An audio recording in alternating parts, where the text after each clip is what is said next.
เดินทางไปรับลูกสาวล่ะ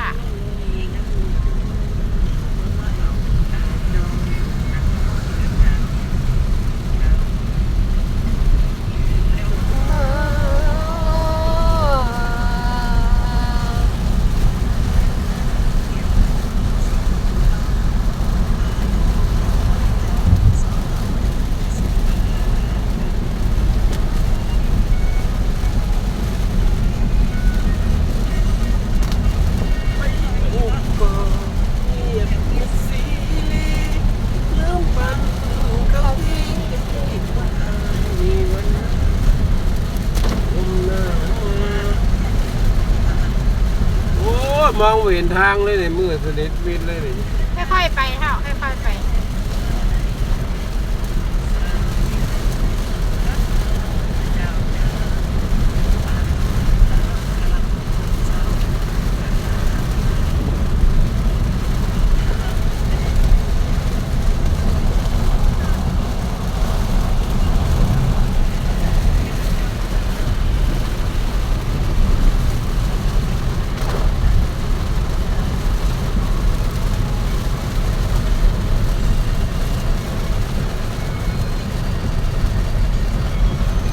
ค่อมเลนเลยว่ากายเลย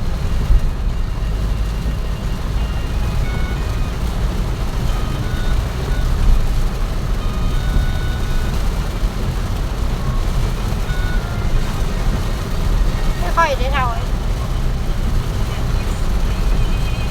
ฝนตกหนักมากทุกคนเราที่เจ้าบีก่อนกายวันนั้นลมหนาวมา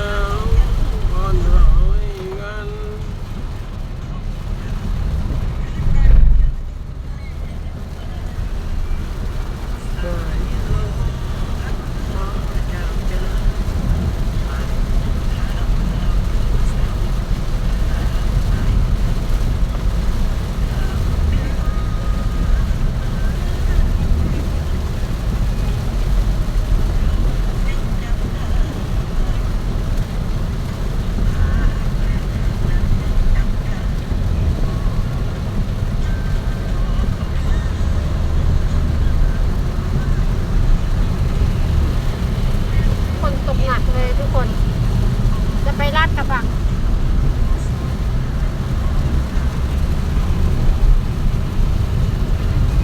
วันศุกร์สุดสัปดาห์ไปรับลูกสาวกลับบ้านค่ะทุกคน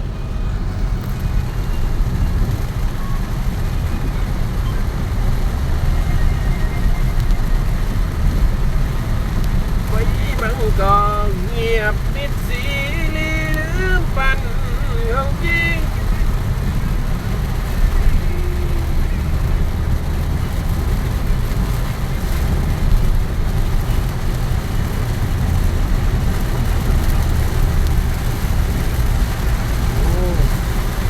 ค่อยๆเท่าแรง